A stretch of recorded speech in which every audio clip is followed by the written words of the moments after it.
Los protagonistas rumbo al 2024. Conozca el panorama del rumbo político de México. Los actores, las tendencias, las opiniones.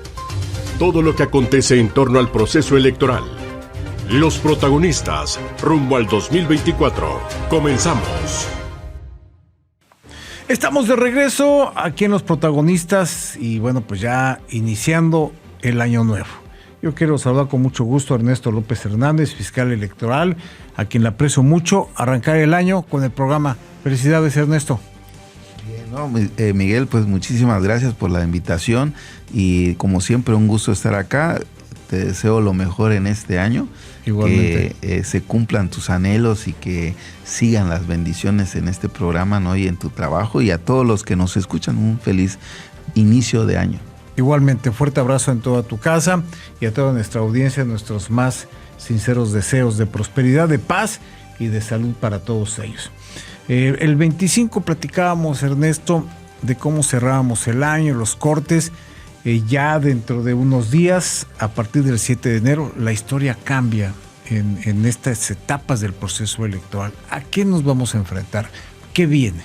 Sí, bueno, desde la óptica de la Fiscalía de Delitos Electorales, nosotros iniciamos ya un proceso de actividades más enfocadas inicialmente como de prevención, ¿no? Es importante ahorita que la ciudadanía empiece a conocer cuáles son aquellas conductas que pudieran ser constitutivas de un delito y que pudieran ser víctimas de un delito, ¿no? Entonces vamos a iniciar con una serie de actividades, mesas informativas, con pues diversos sujetos que la ley general determina que puedan estar involucrados dentro de estos hechos, no sé, partidos políticos, funcionarios de partido, funcionarios públicos, fedatarios, o sea, todos con la idea de poderles proporcionar la información necesaria a efectos de que cada uno de los ciudadanos y cada uno de los grupos que mencioné tengan conocimiento cuál es el grado de responsabilidad que van a tener durante este proceso electoral. La Fiscalía estará atenta durante todas las 24 horas del día a través de diversos medios, en vías electrónicas, telefónicas o de comparecencia personal en las fiscalías para recibir cualquier hecho que la ciudadanía pudiera considerar que es un delito. Y por eso es importante la prevención, para que la ciudadanía sepa cuáles son los hechos que pudieran constituir delitos. Sí, y por ejemplo hablábamos de la violencia política en razón de género hacia las mujeres. Ya en esta otra óptica entran otras cosas, por ejemplo, que nadie le puede exigir un partido político o algún candidato tu credencial de elector, por decir algo, ¿no? Sí, claro. Dentro de los delitos que más comúnmente se denuncian dentro de los procesos electorales, está ese, ¿no? El de la solicitud de la credencial, no recoger credenciales sin ninguna causa legal, constituye un delito. ¿Por qué? Porque la credencial es el documento por el cual nosotros ejercemos nuestro voto directo, ¿no? Y entonces, al no contar con la credencial, pues te impiden ejercer ese derecho, y eso es un delito, ¿no? Entonces, a veces se han presentado denuncias en las que personas llegan, ofrecen dinero y todo para obtener tu credencial y de esa manera incidir dentro de una elección por la obtención del voto. También en el caso que mencionabas de violencia política contra las mujeres en razón de género. Y aquí se presentan varias cosas, porque los derechos políticos electorales de las mujeres se van a ver garantizados desde el inicio del proceso electoral, por ejemplo, en el proceso de registro de candidaturas, ¿no? Si una mujer es presionada para que renuncie a su candidatura o que le impidan a una mujer, por el hecho de ser mujer, no participar dentro de un proceso de selección. Incluso la misma ley ahorita contempla un porcentaje de participación obligatoria que tienen los partidos. Tienen que cumplir con la paridad de género, ¿no? 50-50 a nivel horizontal. En vertical, la alternancia tiene que ir un hombre y una mujer, no presentar candidaturas de mujeres en municipios o localidades donde tienen poca o baja rentabilidad política electoral, ¿no? No voy a poner como candidata para cumplir con la paridad de género a una mujer en un municipio donde yo sé que no voy a obtener ningún voto, ¿no?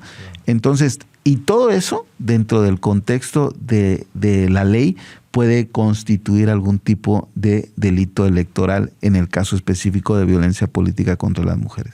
Eso es importante que todo el mundo lo sepa, Ernesto, porque pues en antaño ya ves que si no eran los caciques, eran los partidos rivales o se enojaba alguien porque decía, oye, pues ¿cómo otra vez? ¿No? O oye, ella es la esposa de tal personaje y no la queremos. Y ahí empiezan los problemas, o ahí empezaban los problemas, ¿no?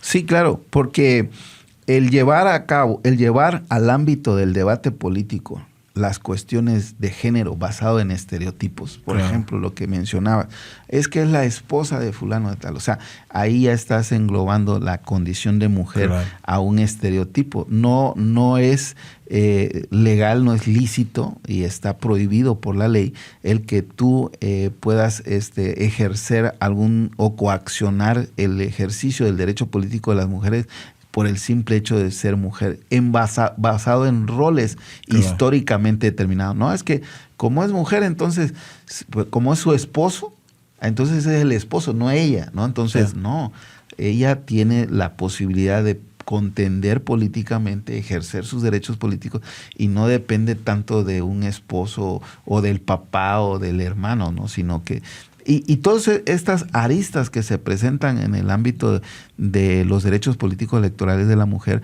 pues ya se encuentran protegidas y descritas en la ley y además constituyen delito. Claro.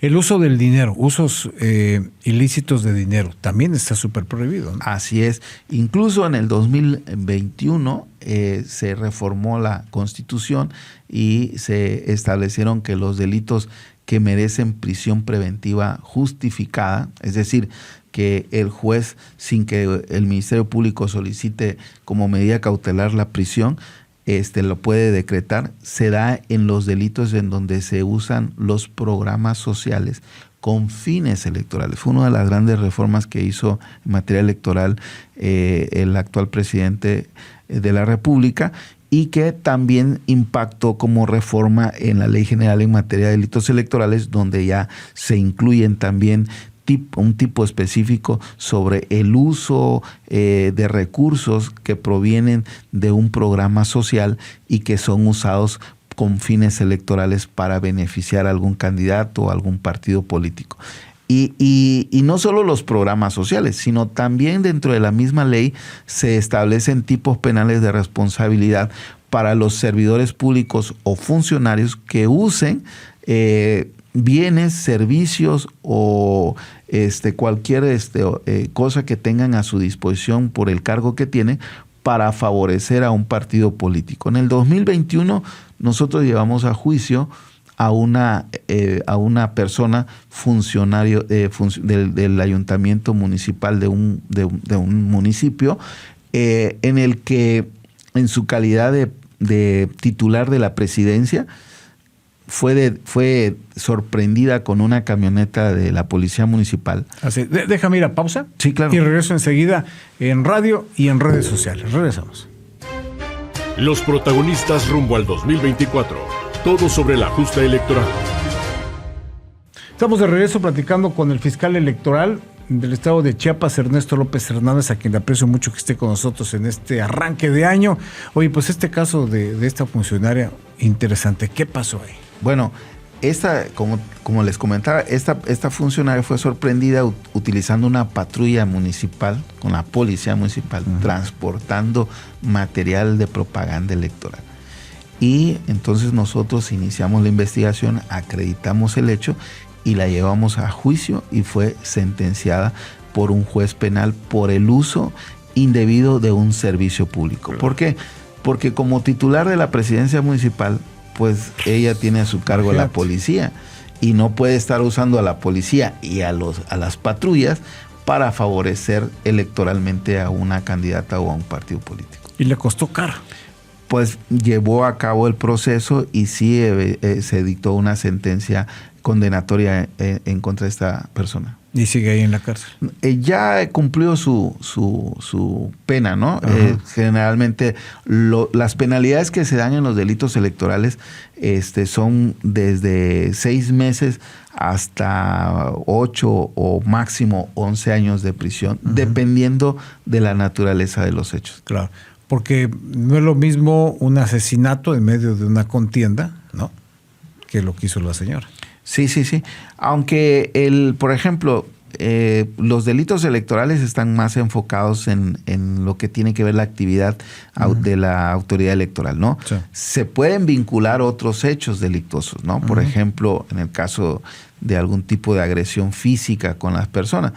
Pero nosotros lo que perseguimos es, por ejemplo, si alguien le quita la boleta a una persona que va a votar y la golpea.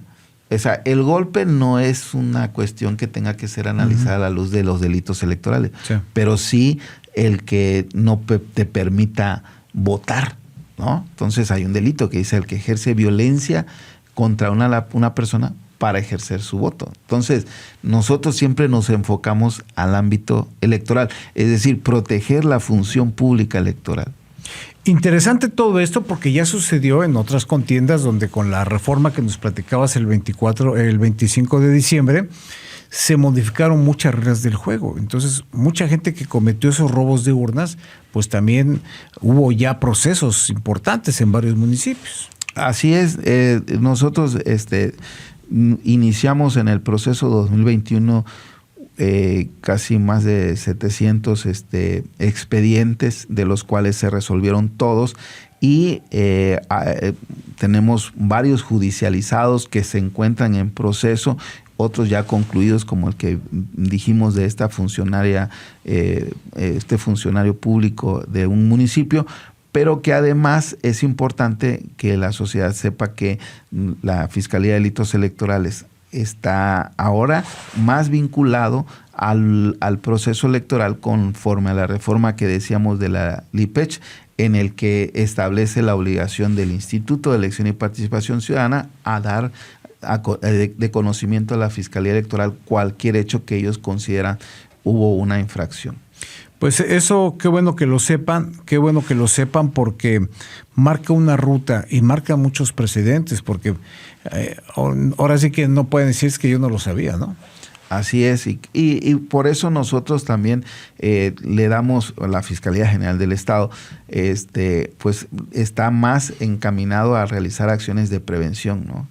Las mesas informativas que comentábamos en el pasado 25, es la que vamos a apostar, ¿no? Reunirnos con los grupos sociales, decirles cuáles son los hechos que no pueden realizarse para efectos de que la ciudadanía, los actores que van a estar involucrados en el proceso, tengan ese pleno conocimiento. Pues esto es importante, Ernesto. Y además preguntarte el acarreo en todas sus formas, ya sea en el día del proceso electoral o en los eventos que hagan los candidatos o candidatas. ¿El acarreo es ilegal? Sí, hay una figura delictiva que establece la organización para poder trasladar o para poder llevar a un grupo determinado de personas para ir a votar a favor de un partido político, ¿no? Es decir, el hecho de que una persona, ¿no?, organice a un número determinado de ciudadanos para llevarlos específicamente a votar por un solo partido, está constituido como uno de los tipos penales porque incide en la libertad del ciudadano, ¿no? ¿Cuáles son las características del voto? Que el voto debe ser libre, directo, personal e intransferible. Entonces, nadie puede condicionarte ni por el simple transporte o por cualquier otra cuestión. Tu voto tiene que ser en libertad, ¿no? Entonces, en la organización de traslado de todo ese tipo de personas, sí hay una figura por ahí que constituye un delito. Y me imagino que ya en su momento van a establecer ustedes estos canales de denuncia, y a partir del 9, en donde específicamente la gente que se sienta o piense que alguien cometió un delito pueden ir a denunciarlos, ¿no? Sí, claro. Y qué bueno que comentas eso, Miguel, porque el fiscal general, el doctor Olaf Gómez Hernández, en el proceso 2021, aprobó el acuerdo por el que se aprueba el protocolo de atención a los delitos electorales. Y ahí establece la forma en cómo se atienden los delitos electorales. La Fiscalía de Delitos Electorales tiene jurisdicción en todo el Estado. Sin embargo, en los procesos electorales, los fiscales de distrito y todos los ministerios públicos que están en todo el Estado están, por disposición de la Constitución, obligados a recibir denuncias, pero cuando se trata de denuncia en materia electoral, nos vinculan a nosotros para efectos de conocer esos delitos ya en manera específica. De tal manera que todos los ciudadanos van a estar al alcance de presentar su denuncia en el Ministerio Público que esté más próximo a su localidad. Si en su localidad no hay un Ministerio Público, puede acudir al más cercano a su localidad para presentar una denuncia de materia electoral, y ese Ministerio Público va a notificar a la Fiscalía de Delitos Electorales para que nosotros ya, como una fiscalía especializada en esa materia, conozca de ese asunto. Por lo tanto, la cobertura para la denuncia de cualquier hecho delictuoso está garantizado al 100% con la totalidad de todos los ministerios públicos que integran la Fiscalía General del Estado. Y eso constituye también un gran avance porque permite que la distancia y el tiempo no sean un obstáculo para denunciar a alguien, ¿no? Así es. Hoy por hoy tenemos asuntos en San Cristóbal, en Villaflores, en Huixtla, en Pichucalco, porque la Fiscalía General actúa en jurisdicción en todo el Estado, ¿no? Y en los procesos para la recepción de denuncia, todos los ministerios públicos están facultados por la ley y por el protocolo de atención a delitos electorales a recibir este tipo de denuncias. Ya ves que los procesos electorales, o ya en campañas y ya todos muy acelerados, hay quienes van y le roban la propaganda o se las arrancan o les roban las lonas. ¿Eso también constituye un delito? Bueno, el tema del apoderamiento de propaganda electoral no está tipificado como un delito, ¿no? Uh-huh. Aunque hay varias áreas que se vinculan dentro del proceso electoral, ¿no? Está también el tema de las infracciones administrativas que le corresponde al Instituto de Elección y Participación Ciudadana, ¿no? Y pudiera ser otros tipos, no necesariamente de delito electoral, ¿no? Pudiera ser algún otro tipo de materia común, daño, perjuicio o algo, ya dependiendo de eso, ¿no? Pero tal como tal, la destrucción o el apoderamiento de material de propaganda electoral no está constituido como un delito electoral. Así es. Salvo que lleguen armados y todas esas cosas, ¿no? Sí, y que afecten. Los delitos electorales lo que protegen es que afecten la función pública electoral, sí, ¿no? Es decir, si por estar quitando propaganda o poniendo propaganda ejercen algún tipo de violencia o acción contra funcionarios electorales y los porque ya pasó. Sí, el Consejo Electoral ya no desarrolla su trabajo, claro. Entonces eso ya constituye un delito porque está afectando la función pública electoral. Sucedió en San Cristóbal, sucedió aquí en Tuxtla Gutiérrez cuando en el caso de acá fueron a dañar ahí el edificio, ¿no? Así es. Entonces está la parte de patrimonial, ¿no? El daño que ocasionan al inmueble, que pues constituye en sí mismo como un posible delito, pero también está el de la función electoral, que tanto afectó o no el desarrollo de la función de los servidores públicos de esa institución y que pueda trastocar la función electoral. Me están preguntando si una funcionaria, como el caso que dijiste de la presidenta, lleva en su camioneta gente acarreada, algún funcionario municipal también puede ser acreedor a un delito previa denuncia. Sí, claro. Cualquier servidor público que utilice bienes, servicios o recursos financieros que tiene a su disposición como funcionario público y lo utiliza para beneficiar a un candidato, partido político o coalición, constituyen un delito electoral, ¿no? Incluso el simple hecho de que un servidor público abandone su horario de trabajo para ir a realizar algún tipo de apoyo a un candidato constituye un delito, ¿no? Entonces, el usar el tiempo de su trabajo como servidor público destinándolo para apoyar a un candidato constituye un delito. Coaccionar o condicionar a los subordinados para que asistan a un evento, a realizar algún tipo de apoyo a un candidato, constituye un delito electoral. Es decir, los servidores públicos están sujetos bajo la lupa en materia penal electoral sobre tipos de delitos específicos. Pues vamos a estar muy pendientes, de verdad, interesante la plática. Ernesto López Hernández, fiscal electoral del estado de Chiapas. Gracias por tu tiempo y gracias por compartirle todo esto a la audiencia en este arranque de año, rumbo al 7 de septiembre que inicia ya el proceso, ¿no? 7 de enero. 7 de enero, pues. 7 de enero. Pues gracias, Miguel, por la invitación.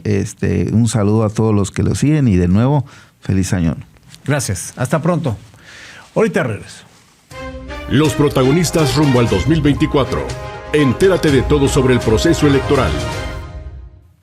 Estamos de regreso ya para finalizar este bloque, este programa de los protagonistas rumbo al 24. Y déjeme saludar a Augusto Reina, el politólogo, especialista en todos estos escenarios de los procesos electorales.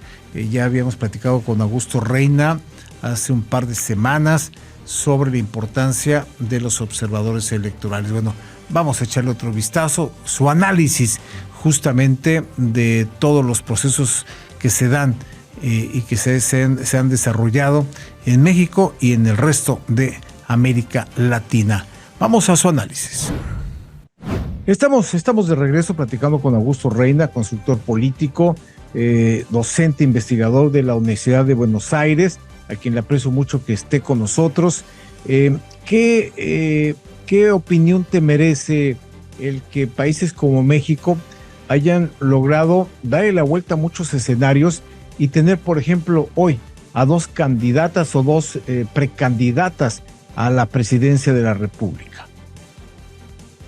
Parece que es un fenómeno creciente y muy interesante, ¿no? Porque si no me equivoco, y por favor corregime si no es el caso, Josefina Vázquez Mota fueron las primeras candidatas a la presidencia en México, ¿no? De mujeres. Así es. Y no fue hace muchas elecciones, fue hace bastante poco. Y de hecho gran parte de América Latina todavía no ha electo a mujeres presidentas, pero donde lo han hecho han tenido, digamos, diferentes performances y ya creo que es una barrera que se ha roto. En Argentina con Cristina Kirchner, en Brasil con Dilma Rousseff, en Chile con Michelle Bachelet. No, en Perú no han obtenido la victoria, pero varias veces se presentó a Lourdes Flores Nano o Keiko Fujimori. Y así podría ir nombrando otros casos donde es más recurrente, por suerte, que mujeres se candidaten a la presidencia y que luego después, que es un tema que también es importante remarcar, contra una visión bastante sesgada y, digamos, generalizada, muchas de esas presidentas han tenido presidencias exitosas, o sea, con buenos resultados en términos económicos o educativos, incluso a nivel de aprobación presidencial. Y si quieren, bueno, podemos buscar en diferentes países, incluso Michelle Bachelet hasta Cristina Kirchner tuvieron varias presidencias con distintas performances. ¿Por qué quiero decir esto? Porque se han corrido dos sesgos, si quieren, dos mantos de prejuicios que había. El primero es que las mujeres no podían ganar las presidencias, ¿no? Eso era un tema como, sobre todo en algunas sociedades donde todavía primaba cierta idea más masculinizante de la política, donde las mujeres no iban a ser electas. Y en segundo lugar, si eran electas, iban a tener una mala performance. Y esos son dos sesgos que se han ido corriendo. Bueno, como les decía, México todavía no ha llegado a ese punto de elegir una mujer presidenta de la nación. Esta vez, por un lado o por el otro, va a ser, ¿no? Claro. Y eso es interesante porque en la historia de nuestro país, cuando menos, no había sucedido. Justamente Josefina Vázquez Mota habría participado junto con otras mujeres en candidaturas, pero no se había concretizado. Y es que tú lo sabes muy bien como estudioso de todo esto, la violencia política en razón de género contra las mujeres, el machismo y otras prácticas o malas prácticas se habían convertido en las principales piedritas en el zapato que habían obstaculizado el tránsito de mujeres en la silla presidencial, Augusto. Sí, bueno, la política en general es un ámbito, bueno, qué ámbito no, pero la política es un ámbito muy masculino y lo digo no solamente en México, me consta en gran parte de América Latina, el ámbito de poder es un ámbito que nominalmente ha estado reservado al varón. Y eso es algo que se ha ido rompiendo con el correr de los años, que donde cada vez hay más ministras y presidentas que se candidatean, pero lo cierto es que aún es menor. Hay una estadística muy interesante de Naciones Unidas que muestra la cantidad de ministerios o secretarías que ocupan las mujeres sobre los varones en diferentes países y sigue siendo una posición minoritaria. E incluso en aquellos lugares donde las mujeres ocupan cargos ministeriales o secretarías, son en tres o cuatro áreas muy estereotipadas, digamos, donde clásicamente a la mujer se la encasilla, dirían ella, que es en salud, en desarrollo social o en Secretaría de la Mujer, ¿no? Como que son pocas las experiencias que encontremos, qué sé yo, en áreas como el Ministerio de Economía, Cancillería, Defensa, Seguridad, que encontremos que encontremos mujeres que están a cargo de esas áreas de dependencia. Bueno, porque sigue habiendo estos sesgos, ¿no? Estas visiones, si quieren, masculinizadas sobre el poder, y que es interesante porque, bueno, hay que ver los resultados que traen. En diferentes casos son diferentes visiones. Por supuesto, y cada día más se va dando resultados más positivos en cuanto a la participación, evidentemente, de la mujer en la política, y esto significa un buen tránsito hacia mejores escenarios en términos democráticos, porque se está poniendo cada día más el piso parejo, Augusto. Sí, y hay dos cosas que hay que buscar, ¿no? La representación formal y la representación real. ¿A qué me refiero con esto? Bueno, no necesariamente, y esto es un poco la presidencia de Nación es la máxima esencia de la ruptura, no necesariamente más representación, por ejemplo, en el Congreso implica que se aprueben las leyes que proponen las mujeres legisladoras, o que se le dé la misma entidad. Y lo que hay que buscar son las dos, hay que forzar las dos pautas. La representación formal, el lugar, el rol asignado, pero también que la voz se escuche y que la decisión que se tome sea tomada, ¿no? En definitiva, que no sea, digamos, bueno, tengo una ministra mujer o una secretaria mujer porque es importante cumplir con el cupo. Bueno, no. Claro. Y la presidencia, un poco, la máxima representación simbólica de que eso se rompe, lógicamente es elegir una mujer para la presidencia de la nación. Sí, y eso es lo que hemos venido arrastrando en muchos lugares, en muchos estados de la República Mexicana, Augusto, porque tenemos alcaldesas y tenemos, por ejemplo, diputadas locales, principalmente en comunidades indígenas, donde se llegó al triunfo a una mujer alcaldesa o diputada local, pero el marido es el que firma los cheques y el marido es el que tristemente también toma las decisiones y hace a un lado a las mujeres. Entonces se convierte en un gran desafío todo este asunto. Por eso bueno, exactamente es el punto. La presidencia de la nación tiene varias funciones, no solamente tomar decisiones, sino también representar. Representar, digo, ser un foco de identidad colectiva, ser un faro, digamos, de que representa y que muestra prácticas y que da pautas, ¿no? Casi como la utopía de, bueno, podés ir caminando hacia un lugar donde la mujer sea la última línea de decisión y que esa decisión sea tomada independientemente de la visión que tenga de su pareja. Bueno, eso es un poco lo interesante que representa la posibilidad de que México elija una mujer como presidenta de la nación y esta máxima representación, incluso para empoderar a muchas otras mujeres, que por razones que incluso no son decisiones de ellas, se ven muchas veces solapadas ante la decisión de un varón por el tipo de prácticas machistas que conocemos que existen en las diferentes sociedades, ¿no? Claro. Pues Augusto Reina, te aprecio que hayas tomado la comunicación, le hayas platicado a la audiencia que nos sigue de cerca a través de la radio y las redes sociales, esta radiografía, este análisis importante, por supuesto, visto desde el exterior, cómo se aprecian las cosas de México. Te mando un fuerte abrazo hasta Argentina y si tú no lo permites estar en contacto, pues ahí estaremos saludándote. Por supuesto, que tengan una muy buena semana.